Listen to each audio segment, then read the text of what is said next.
A maior nação do mundo em área, um país com história e vocação de império, mas com complexas questões políticas e econômicas em seu presente. Embarque comigo em uma viagem completa pelas grandes cidades, pelo interior, conhecendo os monumentos, o dia a dia e a cultura da Rússia.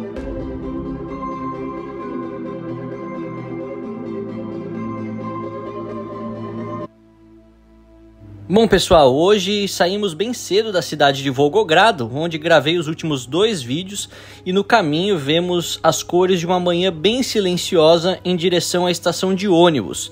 De lá serão mais de 5 horas de estrada rumo a Saratov, uma importante cidade dessa região da Rússia e que também fica às margens do rio Volga.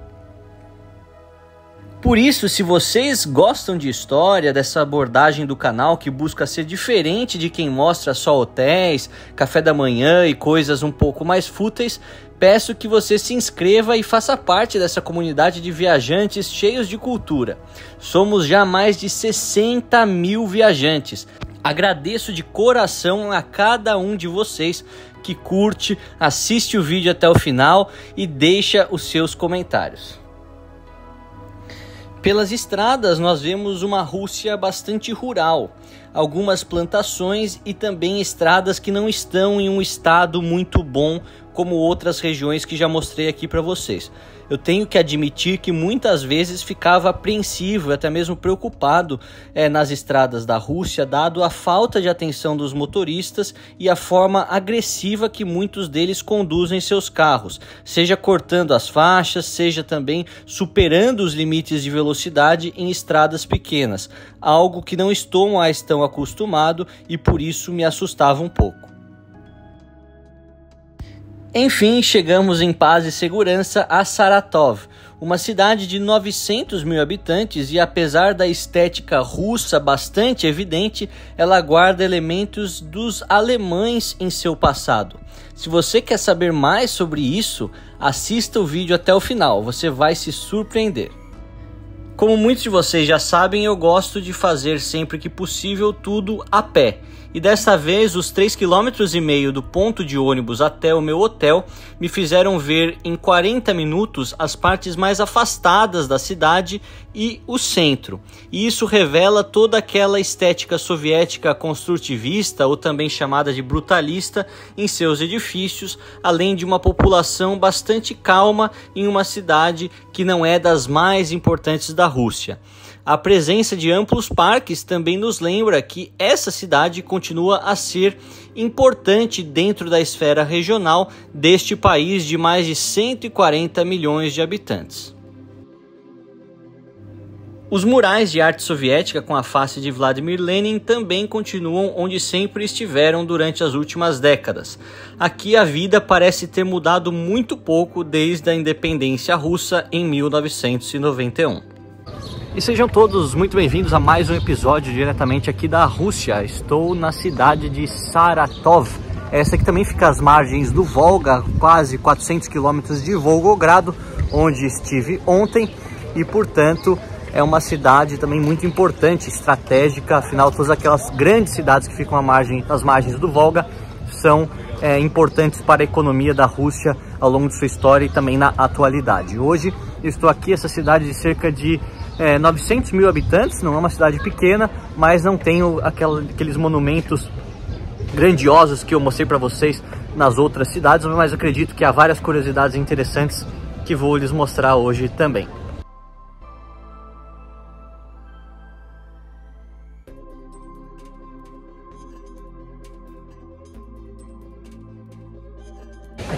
E antes de eu começar esse vídeo contando sobre a história, sobre as questões culturais aqui dessa região, eu quero fazer um desabafo, já que no meu Instagram e também em outros vídeos relacionados à Rússia já recebi alguns comentários um pouco desagradáveis de pessoas que acreditam que só porque a Rússia está promovendo uma guerra num país estrangeiro, a cultura russa como um todo deva ser cancelada. As pessoas que têm essa ideia são todas, na minha opinião, estúpidas. É uma ideia estúpida, afinal, a política atual do país, a posição beligerante de um presidente não pode apagar a grande cultura do povo russo que tem séculos de existência. Seja na sua literatura, na sua música, na sua ciência, seja até mesmo na sua política, na sua forma de fazer as relações internacionais durante a época soviética. Enfim, tem muitos aspectos belíssimos da cultura russa que não merecem ser cancelados, esquecidos, vilipendiados, jogados no lixo só por conta de uma invasão ilegal em outro país. A gente deve condenar a atitude em si, mas essa ideia mirabolante dessa geração mais nova de cancelar tudo que é russo, todos os símbolos russos, tudo que a Rússia e a União Soviética fez durante a história, isso é uma imensa bobagem. Vocês sabem que com o meu trabalho de correspondente eu sou mandado para os mais diversos países do mundo. Estive no Iraque, nos Estados Unidos, na Palestina e em Israel, na Armênia, na Geórgia, na Ucrânia, na Rússia. Não escolho para onde eu vou, gosto sempre de olhar os dois lados da mesma história, apesar de, na minha própria convicção, essa invasão ser realmente ilegal, ser uma guerra sem sentido.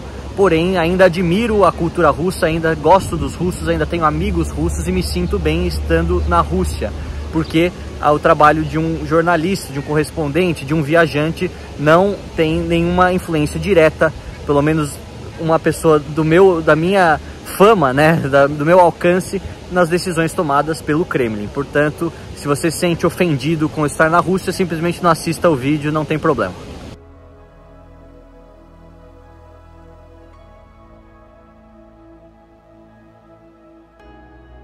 Como vocês podem ver, a influência ortodoxa hoje em dia ela é muito grande, cerca de 90% da cidade é composta por russos étnicos e, portanto, o cristianismo ortodoxo é predominante, mas tem um ponto das etnias, ou pelo menos da história étnica dessa cidade, que eu acho que vale a pena mencionar. Durante o século XVIII, ainda na época de Caterina a Grande, para promover o maior desenvolvimento econômico nessa região, houve um incentivo para que alemães de diversas partes da Alemanha, do Império Alemão, daquelas regiões que eram dos povos germânicos, viessem para cá para se estabelecer, com a garantia de que teriam autonomia e teriam o direito de permanecer com a sua língua, com a sua cultura, os famosos alemães do Volga, chamado em alemão de Volga-Deutsche.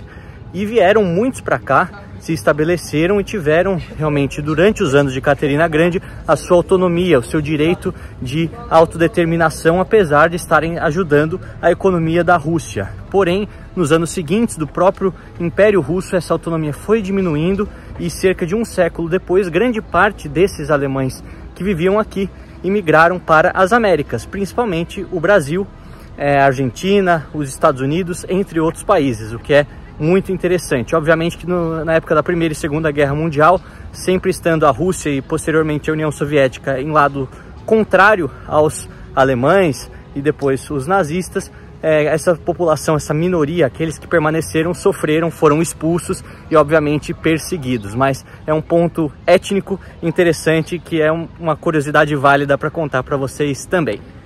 Afinal, tenho pessoas me acompanhando do Brasil todo. Eu sei que a comunidade alemã no sul do Brasil, principalmente no estado de São Paulo, no Paraná, em Santa Catarina e no Rio Grande do Sul é bastante grande. Portanto, se algum de vocês tiverem alguma relação com esses alemães, seria interessante vocês colocarem aqui nos comentários, ficarei feliz em conhecê-los também.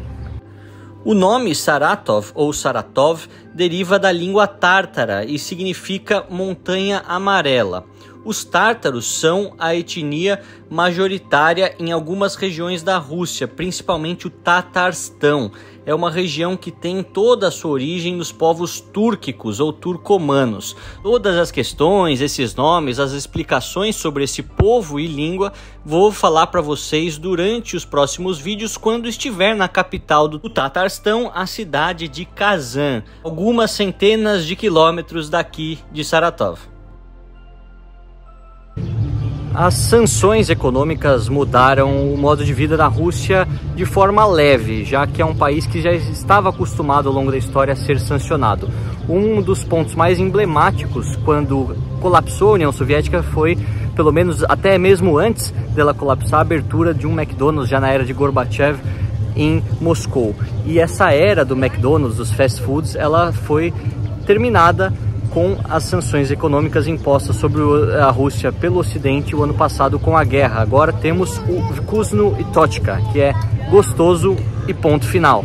Esse é o novo nome do McDonald's aqui na Rússia. Eu quero entrar, ver como que é o menu, experimentar e falar para vocês como que é o gosto, se é parecido ou não. Afinal, acho que cada um de vocês já deve ter experimentado pelo menos uma vez na vida, e agora esse é um ponto muito interessante também dessa análise sociológica e econômica do mundo durante a guerra.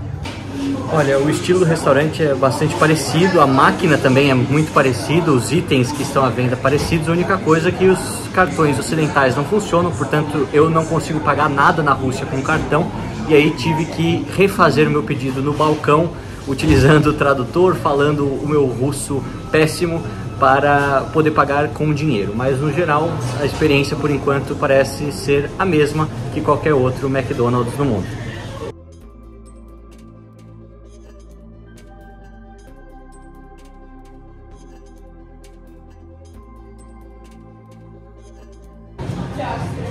Olha, os nuggets são igualzinhos, inclusive o molho barbecue deles, que é famoso, também é o mesmo gosto, não vejo grandes diferenças.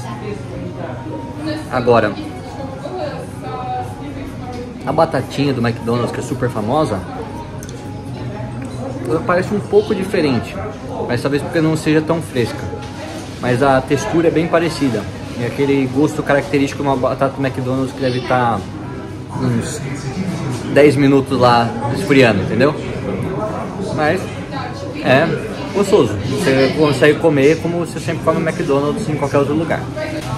Agora, o que é bem diferente é a Coca-Cola, que não é mais Coca-Cola. Inclusive eu provei a versão russa que substituiu a Coca-Cola no mercado, acho que chama Cool Cola, e ela é meio estranha no final. Quando você dá o primeiro gole, você acha que é gostoso, mas depois ela se torna meio ácida, diferente do gosto da Coca-Cola. Essa daqui também é bem diferente, mas você toma acompanhando o seu almoço. Vamos pro hambúrguer.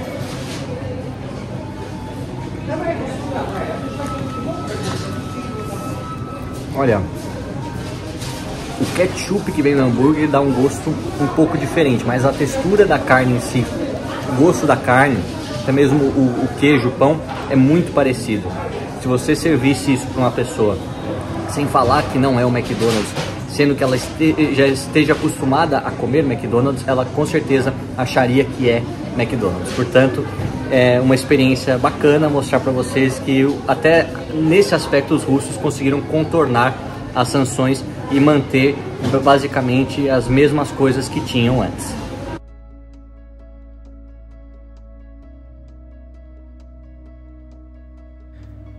Agora, alguns aspectos históricos recentes que são interessantes também mencionar. Durante a Segunda Guerra Mundial, essa cidade foi fundamental para o suprimento de munições e outros itens para Stalingrado, cerca de 440 quilômetros de distância daqui. Em 1942 e 1943, a cidade foi bombardeada pela aeronáutica alemã. O grande objetivo dos nazistas naquela altura era destruir a refinaria de petróleo de Kirov, não muito distante dessa cidade. Os severos bombardeios da Luftwaffe danificaram 80% das estruturas e interromperam o seu trabalho, o que dificultou muito a posição dos soviéticos durante aquele período da guerra.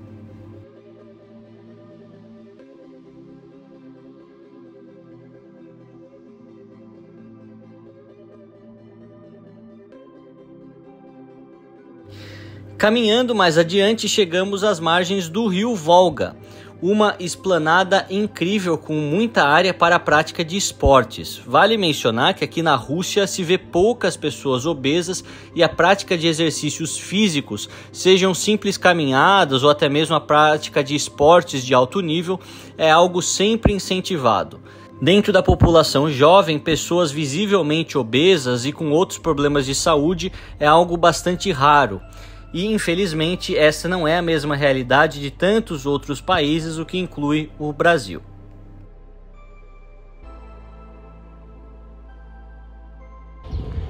Bom, eu já lhes apresentei o majestoso rio Volga quando estive em Volgogrado, mas em grande parte das cidades que eu vou passar nos próximos dias, nos próximos episódios, o rio Volga estará sempre presente. Afinal, ele é uma fonte de irrigação para a agricultura, além, é claro, de ser o meio de transporte de tantas embarcações que vêm das mais longínquas partes da Rússia, subindo sempre, né? Lembrando que ele nasce no interior da Rússia e depois deságua no Mar Cáspio. Realmente bonito. Você vê que até mesmo aqui a cidade de Saratov não ser tão limpa quanto as demais que eu passei, eu sempre ressaltei isso para vocês.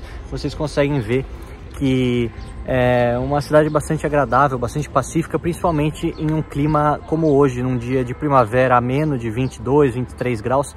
Você vê que as famílias já estão aqui passeando, algo bastante tranquilo também. Nessa época de primavera e verão, tem muitos cruzeiros pelo rio Volga. Esses cruzeiros fluviais com embarcações menores e um turismo feito majoritariamente por pessoas mais velhas. Eles aproveitam cada parada para ver uma cidade diferente, comem e se divertem a bordo. Como vocês podem ver, uma vida normal e uma economia interna que atende às próprias necessidades sem grandes dependências dos países ocidentais.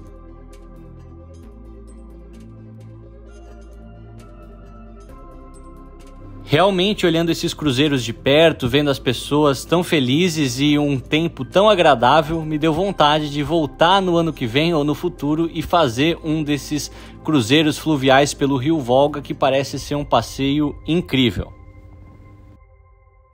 E algo que eu estava lendo é que depois da Segunda Guerra Mundial, Saratov também se especializou na produção de equipamentos, componentes para aeronaves militares, entre outros equipamentos que seriam utilizados na indústria bélica soviética. Portanto, ela ficou fechada para todos os estrangeiros até 1991, quando acaba a União Soviética. Era uma cidade extremamente restrita para o acesso dos estrangeiros, exatamente pela desconfiança, suspeita de roubar segredos industriais, até mesmo espionagem, etc. Então, tudo bem que de 91 a 2023 já se passou um bom tempo, mas é um privilégio poder também estar em uma cidade que outrora estava fora dos limites de nós ocidentais, nós estrangeiros.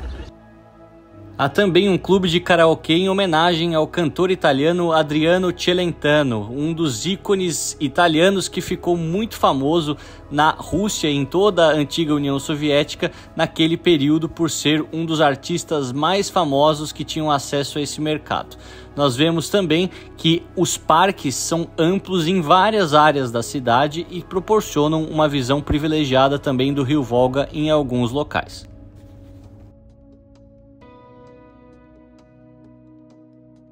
E essa espécie de mural, maquete, obra de arte me chamou muita atenção por mostrar como se fosse uma linha do tempo o desenvolvimento da cidade, desde a arquitetura mais clássica, a época dos czares, até mesmo passando pelos anos soviéticos, essa arquitetura bastante típica daquele momento, até chegar na Saratov dos dias atuais, pertencendo à Federação Russa, obviamente.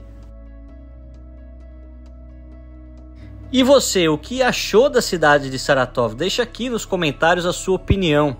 Também convido cada um de vocês para que assistam todos os vídeos da playlist da Rússia, que está muito completa e tenho certeza que vocês vão gostar muito das imagens. Também aproveito para convidá-los a dar uma olhada nas demais playlists do canal. São dezenas de países que eu já mostrei com bastante calma, qualidade, mostrando os aspectos históricos e a cultura, como o Iraque, Senegal, Turcomenistão, Geórgia, Uganda, Eslovênia, Afeganistão e tantos outros. Dá uma chance, quem sabe você se torna mais um viajante dessa comunidade.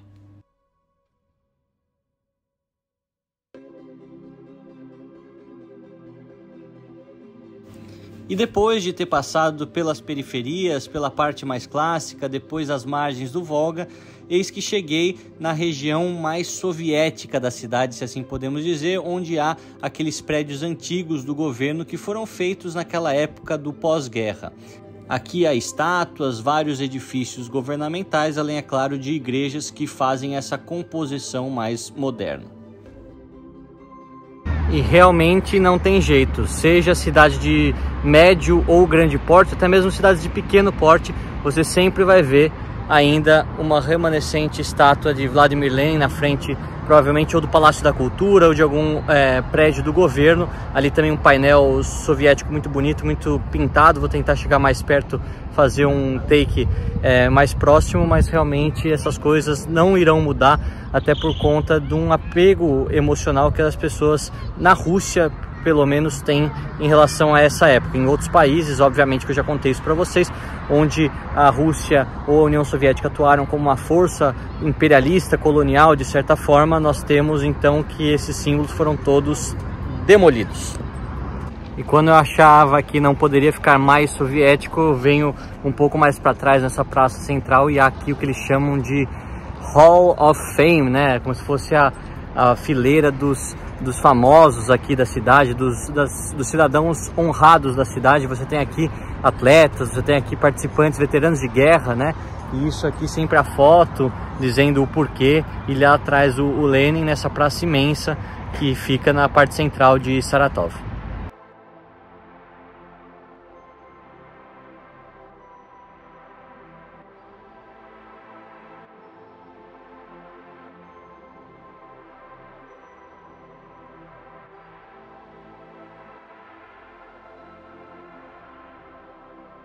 E no próximo vídeo seguiremos com as antigas vans soviéticas para mais uma cidade, Samara.